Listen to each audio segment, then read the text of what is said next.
Hello મિત્રો, કેમ છો? આજે આપણે ફેમિલી વનની અંદર નવા પ્રશ્નની ચર્ચા કરીશું. આજે આપણે શોર્ટ નોટની વાત કરવા જઈ રહ્યા છે. હિન્દુ કાયદાની અંદર આ શોર્ટ નોટ વારંવાર પૂછાય છે. છેલ્લા 4 પેપરની અંદર 4 વાર પૂછાય છે કે હિન્દુ કાયદા અન્વયે સમજાવો વ્યર્થ અને વ્યસનીય લગ્નની ચર્ચા કરો.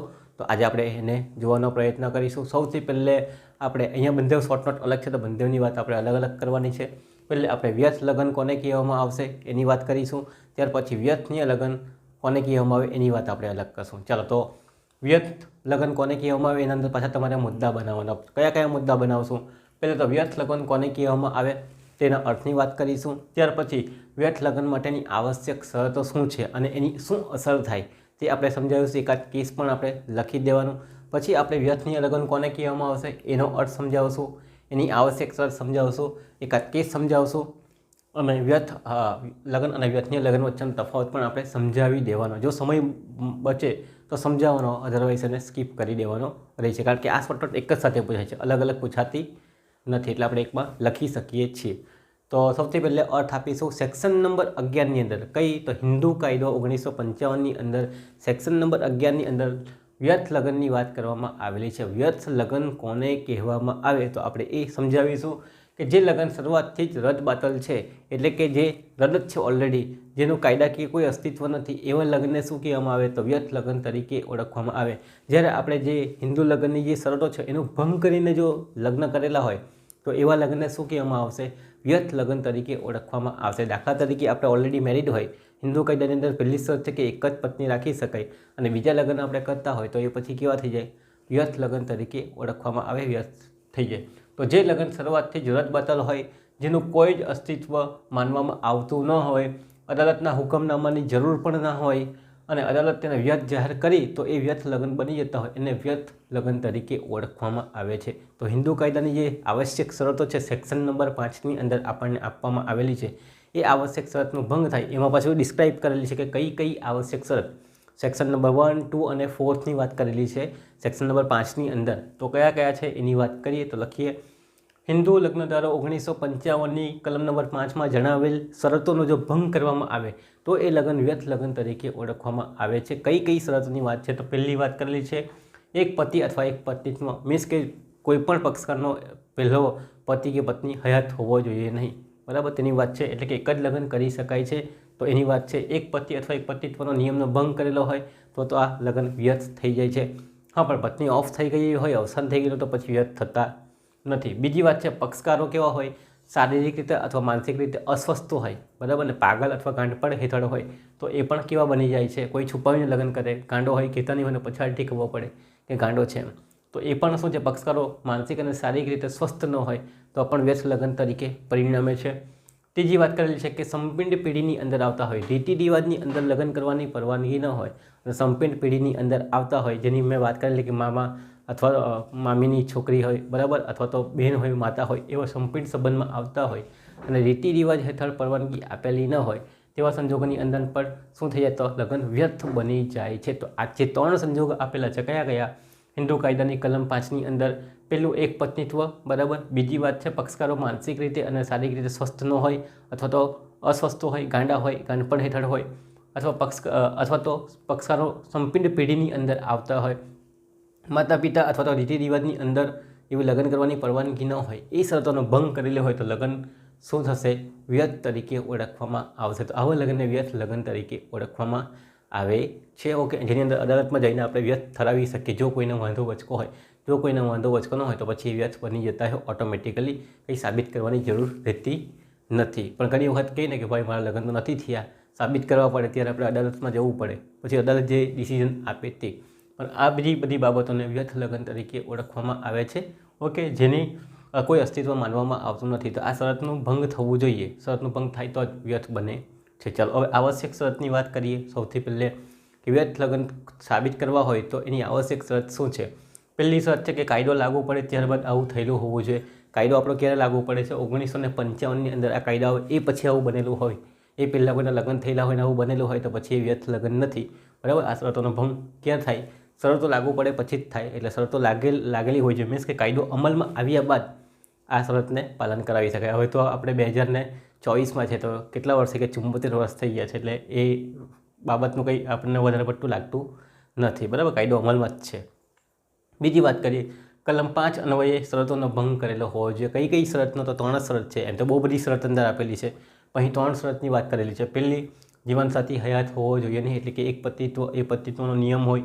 બીજું, માનસિક શારીરિક રીતે અશક્ત હોય. ત્રીજું, સંપીન પેઢીમાં આવતા હોય. અહીંયા આપણે વાત કરી જ ગયા છે. સંપીન પેઢી તમે જાણો જ છો, માં અથવા તો બેન તરીકે ગણતા હોય તેવી. તો સંપીન પેઢીમાં આવતા હોય, એક જ વંશના હોય, તો પછી ચલાવી લેવામાં આવશે નહીં. હા, રીતિ રિવાજમાં હોય તો વેલ એન્ડ ગુડ છે, પણ રીતિ રિવાજમાં પણ ના પાડેલી હોય તો પછી વ્યર્થ લગ્ન થઈ જતા હોય. તો પહેલું, કાયદો લાગુ પડે ત્યાર પછી આ અમલમાં આવશે. બીજું, આ શરતોનો ભંગ કરેલો હોવો જોઈએ. ત્રીજી, અદાલતમાં વ્યર્થ ઠરાવવા માટે અરજી કરેલી હોવી જોઈએ. કોઈ વખત, ઘણી વખત આવા વ્યર્થ લગ્ન સાબિત કરવા માટે આપણે શું કરવું પડશે? અદાલતની અંદર અરજી કરવી પડશે. પછી અદાલત ડિસિઝન આપે તો વેલ એન્ડ ગુડ છે, પણ એમ નોર્મલી બંધુને સ્વીકાર્ય હોય એમ જ અદાલતમાં અરજી કર્યા વગર તો પછી એ વ્યર્થ ઠરી જતા હોય. પણ અદાલતમાં વ્યર્થ લગ્ન ઠરાવવા માટે અરજી કરેલી હોવી જોઈએ. અને બીજું, અદાલતે વ્યર્થતાનું હુકમનામું આપેલું હોવું જોઈએ. તો જ્યારે તમે અરજી કરો ત્યારે અદાલતે તમારા લગ્નને શું કરેલા હોવા જોઈએ? વ્યર્થ સાબિત કરેલા હોવા જોઈએ, એવું હુકમનામું આપેલું હોવું જોઈએ. તો એ વ્યર્થ લગ્ન તરીકે ઓળખાશે. અધરવાઇઝ વ્યર્થ લગ્ન કહેવામાં આવશે નહીં. એની પણ વાત તમારે ધ્યાનમાં રાખવાની છે. ચાલો, હવે આ વ્યર્થ લગ્નની શું અસર પડી જતી હોય તો એની આપણે વાત કરીએ. પહેલું, પક્ષકાર ગમે ત્યારે પુનઃલગ્ન કરી શકે છે. હવે લગ્ન માટે અરજી કરેલી છે, પહેલાંનો સમજો કે બીજા લગ્ન કરેલા છે પેલા વ્યક્તિએ, પતિએ, તો ઓટોમેટિક પત્ની શું કરી શકે? બીજા લગ્ન કરી શકે, કારણ કે આ અસ્તિત્વમાં જ નથી, બરાબર ને? કારણ કે બીજું લગ્ન કરી જ નહીં શકાય, અને કરેલું છે તો પછી ઓટોમેટિક લગ્ન કેવા થઈ જાય? વ્યર્થ થઈ જાય. પછી હુકમનામું મેળવો નહીં મેળવો કંઈ ફરક નથી પડવાનો, મેળવો તો વેલ એન્ડ ગુડ છે. પણ પક્ષકાર ગમે ત્યારે પુનઃલગ્ન કરી શકે છે. આ એક અસર આપણને જોવા મળે. બાકી અધરવાઇઝ આપણે લગ્ન નહીં કરી શકીએ. આપણે અદાલતમાં જવું પડે, હુકમનામું લેવું પડે, પછી થાય. અહીંયા આપણા પાસે છૂટ છે, કારણ કે લગ્ન ઓલરેડી વ્યર્થ છે, બધાને ખબર જ છે. બીજું, લગ્ન સંબંધ સ્થાપિત થતા નથી. કોઈ બી ટાઈપના એકબીજા ઉપર જે લગ્ન સંબંધ થવા જોઈએ ને, લગ્ન થયા બાદ એ સાબિત નહીં થાય, બરાબર? તો એ પણ તમારે ધ્યાનમાં રાખવાનું. લગ્ન સંબંધ કોઈ એકબીજા ઉપર આધારિત રહેશે નહીં. ભવિષ્યમાં તમે કંઈ કરી નહીં શકશો, એની વાત છે. ત્રીજી વાત છે કે કોઈ અધિકાર, ફરજ, જવાબદારી સ્થાપિત થશે નહીં. પતિ પત્ની તરીકેની જે જવાબદારી આવે તો તે પણ અહીં નિભાવવાની જરૂરિયાત રહેતી નથી. તો કોઈ અધિકાર, એકબીજા ઉપરના અધિકાર, એકબીજા ઉપરની ફરજો, એકબીજા પરની જવાબદારી, ભરણપોષણની જવાબદારી વગેરે કોઈ જ પાલન કરવાની જવાબદારી રહેતી નથી. તો આ પણ અહીં અસર આપણને જોવા મળે છે. હવે એક કેસ આપણને આપવામાં આવેલો છે, રાજુલાબાઈ વર્સિસ સુકાના કેસ. શું છે? રાજુલાબાઈ વર્સિસ સુકાના કેસ. 1972ની અંદરનો કેસ છે. 1972માં કેસ બનેલો. શું બનેલો? કે પ્રથમ લગ્ન ચાલુ હતી, પત્ની હયાત હતી, અને બીજું લગ્ન કરવામાં આવેલું હતું. તો અદાલતની અંદર પછી અરજી કરવામાં આવે કે ભાઈ એણે તો બીજું લગ્ન કરી દીધું. તો અદાલતે શું કીધું? ભાઈ બીજું લગ્ન માન્ય કહેવાય નહીં. લગ્ન કેવા છે? વ્યર્થ લગ્ન છે. એટલે જે બીજું લગ્ન કરવામાં આવશે એ વ્યર્થ કહેવામાં આવશે. એને કોઈ જ અધિકાર મળશે નહીં, કોઈ જ પ્રોપર્ટીમાં કે કોઈ બી રિલેટેડ કોઈ બી વસ્તુ મળશે નહીં જો બીજા લગ્ન કરેલા હશે તો. લગ્ન ચાલુ હોય, પત્ની હયાત હોય, બીજું લગ્ન કરવામાં આવે તો અદાલતે કહ્યું ભાઈ આવું લગ્ન ચાલે નહીં, વ્યર્થ લગ્ન છે. અને વ્યર્થ લગ્ન હોય તો પછી આવું થઈ જાય, બરાબર? ચાલો, અત્યાર સુધી આપણે વાત કરી શું છે વ્યર્થ લગ્ન. સેક્શન નંબર 11ની અંદર શરતોનો ભંગ થયેલી હોવી જોઈએ આવું, અને એની આવશ્યક શરતો આ છે, અને એની અસર આવી આપણને જોવા મળે. અને કેસ પણ આપણે વાત કરી ગયા. હવે આપણે જોવાનું છે વ્યર્થનીય લગ્ન. સેક્શન નંબર 12ની અંદર એની વાત કરવામાં આવેલી છે. અવ્યર્થનીય લગ્ન કોને કહેવામાં આવે? એક સિમ્પલ ઉદાહરણ આપી દઉં. દાખલા તરીકે તમે તમારા પતિ છો, તમારો પતિ કોઈ બીજી સાથે અફેર ધરાવે છે, તમને ખબર પડી ગઈ છે, તો તમારી પાસે ઓપ્શન છે કે તમે છૂટાછેડા લઈ લો છો, બરાબર? તો તમારું લગ્ન વ્યર્થ થઈ જાય, છૂટાછેડા લઈ લો તો. પણ તમારા પાસે ઓપ્શન છે કે તમે એને માફ કરી શકો છો. માફ હજુ કર્યો નથી, હું માફ કરવાની પ્રોસિડિંગમાં છું. માફ કરવાની પ્રોસિડિંગ છે, હજુ તમારા લગ્ન રદ થયા નથી, તે સુધીનો જે સમયગાળો છે એને શું કહેવામાં આવશે? વ્યર્થનીય લગ્ન. એટલે કે રદ થવાપાત્ર લગ્ન છે. તમે કોર્ટમાં કેસ કરશો તો છૂટાછેડા મળી જ જવાના છે, પણ તમે કરતા નથી. પણ કરશો ત્યાં સુધીની જે બાબતો બધી આવી જાય તેને વ્યર્થનીય લગ્ન તરીકે ઓળખવામાં આવે છે. મીન્સ કે શરતોનો ભંગ કરેલો છે, પણ તમારા હાથમાં પાવર છે, તમે અદાલતમાં અરજી કરશો, અદાલત પછી હુકમનામું આપે તો તમારા લગ્ન વ્યર્થ બની જાય. પણ ત્યાં સુધીની જે પ્રોસિડિંગ્સ છે તેને કેવું છે? રદ થવા પાત્ર લગ્ન કહેવામાં આવશે. અહીં તો રદ લગ્ન કહેવામાં આવે. વ્યર્થ લગ્ન એટલે રદ થઈ જશે પૂરેપૂરા, પહેલેથી જ રદ. અહીંયા રદ થવા પાત્ર વ્યર્થનીયનો મતલબ થાય. ક્યારે થશે? જો તમે એક્શન લેશો તો થશે, બાકી નહીં થશે. તમે માફ કરી દો તો પછી લગ્ન કાયદેસરના કહેવાશે. ઓકે, તો આ વસ્તુ છે. જોઈએ તો હિન્દુ કાયદાની કલમ 5ની અંદર હવે આ જે વાત કરેલી છે સેક્શન નંબર કઈ છે? 12. અહીંયા 11 છે ને અહીંયા કઈ છે? 12 છે. તો તમારે યાદ રાખવાની છે. વ્યર્થનીય લગ્નની વાત ક્યાં કરવામાં આવેલી? હિન્દુ કાયદો 1955ની સેક્શન નંબર 12ની અંદર. હવે આપણે અર્થ લખીએ. અર્થ મસ્ત છે કે હિન્દુ કાયદાની કલમ 19 હિન્દુ કાયદો 1955ની કલમ 5માં લગ્ન માટેની જે શરતો પૈકી ચોક્કસ કારણસર શરતનો ભંગ થાય તો પક્ષકાર દ્વારા અદાલતમાં લગ્ન વ્યર્થ ઠરાવવા માટે અરજી કરવામાં આવશે. બરાબર, અરજી કરવામાં આવે. આવા લગ્નનો વ્યર્થને લગ્ન કહેવામાં આવે છે. તમે અરજી કરેલી છે હજુ, પણ તમને હુકમનામું હજુ આપેલું નથી કોર્ટે, તો આ ટાઈપના જે લગ્ન હજુ છે હાલમાં પોસ્ટિંગ વચ્ચે કાર્યવાહી વચ્ચેના, તેને વ્યર્થનીય રદ થવા પાત્ર લગ્ન કહેવામાં આવે છે. જો અદાલત હુકમનામું આપે તો શું બની જાય? વ્યર્થ બની જાય, રદ થઈ ગયા તમારા લગ્ન. જો હુકમનામું આપી દે છૂટાછેડાનું તો થઈ ગયું, પણ એ પહેલાં છૂટાછેડાનું હજુ આપ્યું નથી. એ પહેલાં તમે જે લગ્ન કહેવા માગો છો અથવા લગ્ન રદ થયા નથી એ પહેલાંની જે પ્રોસિડિંગ્સ છે, જે કાર્યવાહી છે, તેને શું કહેવામાં આવશે? વ્યર્થનીય લગ્ન તરીકે ઓળખવામાં આવે છે. ચાલો, તો જો અદાલત હુકમનામું આપી દે તો લગ્ન વ્યર્થ બની જાય, એટલે કે રદ થઈ જાય ઓટોમેટિક. જો પણ ન આપે ત્યાં સુધી જે કાર્યવાહી થાય એને વ્યર્થનીય લગ્ન એટલે કે રદ થવા પાત્ર લગ્ન તરીકે ઓળખવામાં આવે છે. ક્યારે? સેમ કન્ડિશન છે, શરતોનું ભંગ થયેલું હોવું જોઈએ અને પછી માફ કરવું નહીં કરવું, અદાલતમાં અરજી કરવી નહીં કરવી. અદાલતમાં અરજી કરો તો એ વ્યર્થનીય બની જાય અને હુકમનામું આપી જાય તો વ્યર્થ બની જાય. એમ તો આટલો જ ફરક છે, બહુ કંઈ ફરક નથી. તો વ્યર્થ બની જાય છે, એની આપણે વાત યાદ રાખશું.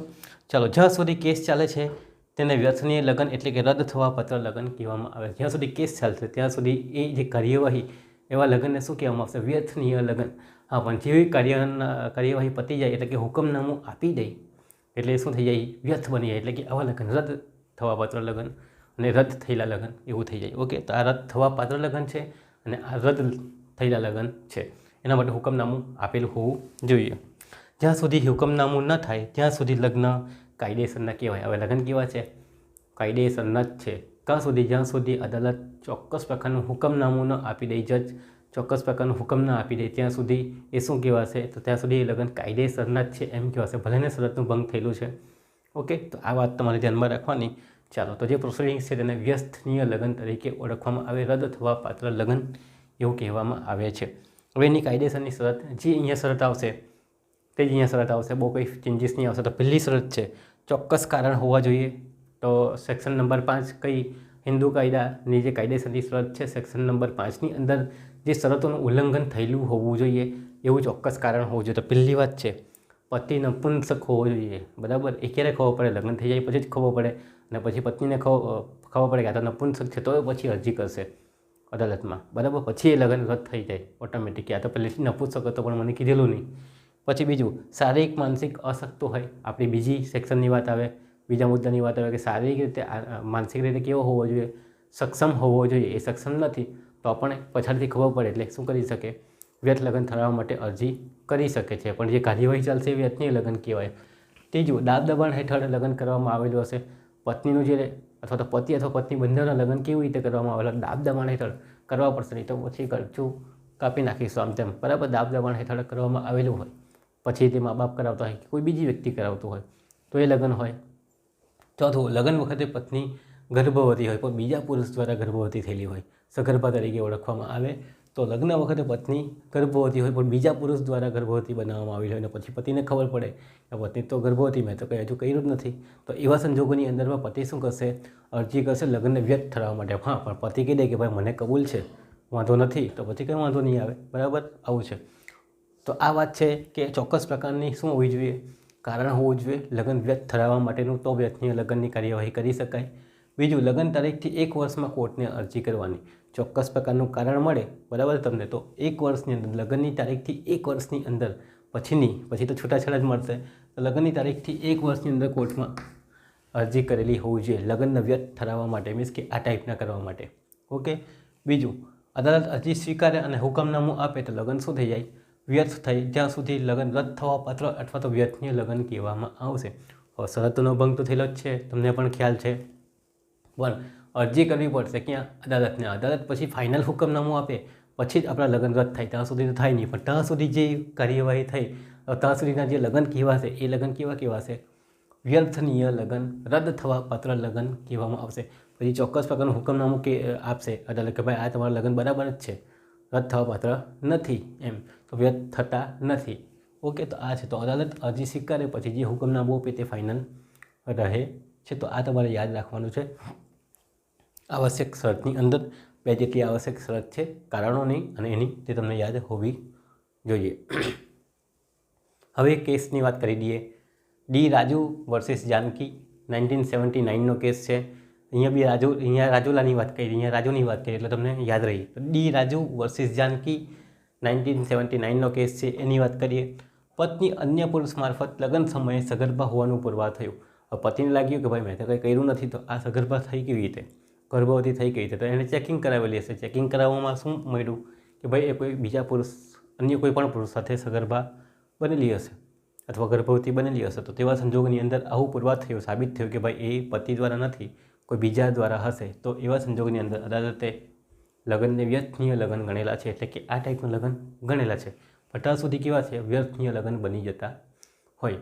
હુકમનામું આપી દે એટલે વ્યર્થ થઈ જાય. પણ ત્યાં સુધી એ શું કહેવાશે, એવા લગ્ન જે કાર્યવાહી ચાલી રહ્યા છે તેવા વ્યર્થનીય, રદ થવા પાત્ર થશે કે નહીં થશે ખબર નહીં, એ કોર્ટ ઉપર આધાર રાખે.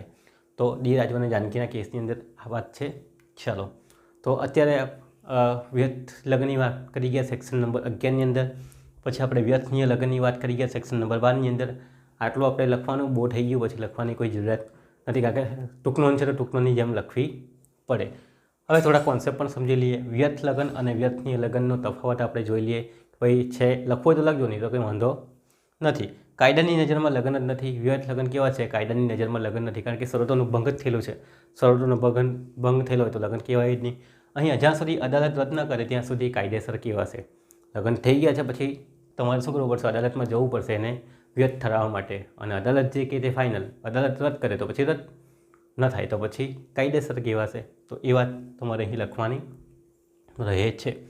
અહીં બીજું લગ્ન કરી શકાય છે. વ્યર્થનીય લગ્નમાં ઓલરેડી શરતોનો ભંગ થયેલો છે એટલે ઓટોમેટિક તમે બીજા લગ્ન કરી શકો છો. પણ અહીં બીજા લગ્ન કરી શકાય નહીં. કેમ નહીં કરી શકાય? કારણ કે દાવો હજુ ચાલુ છે, દાવો ચાલશે, પછી અદાલત હુકમનામું આપે પછી તમે કરી શકો. ત્યાં સુધી તો નહીં કરી શકો. હવે દાવો કેટલા મહિના સુધી ચાલશે, કેટલા વર્ષ સુધી ચાલશે, કોઈ કહી શકે નહીં. તો વ્યર્થનીય લગ્નની અંદર શું થાય, બીજા લગ્ન કરી શકાય નહીં, જ્યારે વ્યર્થ લગ્નની અંદર કરી શકાય. ઓકે, ચલો. ત્રીજું, ભરણ પોષણ મેળવી શકે નહીં. વ્યર્થ લગ્નની અંદર ભરણ પોષણ મેળવી શકાય નહીં, કારણ કે લગ્ન ઉપર કોઈ અધિકાર જ નથી, લગ્ન થયેલા જ નહીં કહેવાય, તો ભરણ પોષણ કેવી રીતે માંગવાની, બરાબર. જ્યારે અહીંયા કાર્યવાહી દરમિયાન મળે છે, ભરણ પોષણની કાર્યવાહી દરમિયાન મળે અને પછી આપવો હોય તો પછી પણ આપી શકે છે. એ કોર્ટ ઉપર આધાર રાખે છે. ઓકે, તો વ્યર્થ લગ્નની અંદર ભરણ પોષણ મળવાપાત્ર નથી. જ્યારે વ્યર્થનીય લગ્નમાં અદાલત નક્કી કરે તો ભરણ પોષણ મળવાપાત્ર છે. અદાલતની કાર્યવાહી ઉપર આધાર રાખે છે. ચોથા મુદ્દાની વાત કરીએ. અદાલતમાં અરજી કરવાની જરૂરત રહેતી નથી, બરાબર, કારણ કે વ્યર્થ છે, ઓલરેડી જોગવાઈનો ભંગ થયેલો છે, શરતોનો ભંગ થયેલો છે, લગ્ન કહેવાય જ નહીં. જ્યારે અહીંયા અદાલતમાં તમારે લગ્નને એ કરવા માટે શું કરવું પડશે, તો અરજી કરવી પડશે. હવે ક્યારે અરજી કરવાની, શરતોનો ભંગ થયેલો હોય. કઈ શરતોનો? દાખલા તરીકે પત્ની હયાત હોય બીજી, અથવા તો પહેલી પત્ની હયાત હોય, તો પછી કંઈ જરૂર નહીં મળે, બરાબર. અદાલતમાં અરજી કરવાની, લગ્ન વ્યર્થ જ થઈ જાય ઓટોમેટિક. પણ નપુંસક છે કે નહીં એ સાબિત કરવું હોય તો, બરાબર ને. આ જે કારણ છે આપેલા બધા, અહીંયા દાબ દબાણ હેઠળ લગ્ન થયેલું છે કે નહીં એ સાબિત કરવું હોય તો ત્યારે તો તમારે અરજી કરવી પડશે. તો અહીં અદાલતમાં અરજી કરવી પડશે. જ્યારે અહીંયા તો એવું કંઈ કરવાની જરૂરત નથી, કારણ કે દાબ દબાણવાળી બી કોઈ શરત અહીંયા નથી. અહીંયા ડાયરેક્ટ જ કીધેલું છે કે પહેલી શરત જે છે કે પતિ હયાત હોય તો પછી ઓટોમેટિક રદ થઈ જાય. માનસિક રીતે અસ્વસ્થ હોય તો ઓટોમેટિક રદ થઈ જાય. અને સંપીન પેઢીમાં તો ખબર જ પડી જાય, સમાજે સ્વીકારેલો હોય એટલે અહીંયા બહુ કંઈ જરૂર નથી પડતી. પણ અહીંયા આપણને જરૂર પડે છે સાબિતીની. ત્યારે અદાલતમાં જવું પડે, અરજી કરવી પડે. અહીંયા કરવાની જરૂરિયાત રહેતી નથી. આની વાત સેક્શન નંબર 11માં, આની વાત સેક્શન નંબર 12માં કરવામાં આવેલી છે. તો યાદ રાખજો, સેક્શન નંબર 11 અને સેક્શન નંબર 12 પરીક્ષામાં પૂછાય તો લખી આવવાનું છે. આમ તો શોર્ટ નોટની અંદર 4 શોર્ટ નોટ પૂછાય. આપણે ઇદ્દતની વાત કરી ગયા, મોટા લગ્નની વાત કરી ગયા, અને આ ત્રીજી શોર્ટ નોટની આપણે વાત કરીએ છીએ. પછી એના પછીની કોઈ શોર્ટ નોટ કરવાની મારી હિસાબે કોઈ જરૂરિયાત રહેતી નથી. પછી તમે કરો તો વેલ એન્ડ ગુડ છે, બરાબર, તમારા માટે. બાકી મારી દ્રષ્ટિએ 3માંથી જ 2 લખાઈ જવાની રહેશે. ઓકે, તો બીજા પ્રશ્નો સાથે આપણે ફરી પાછા મળીશું. ત્યાં સુધી તમારો આભાર.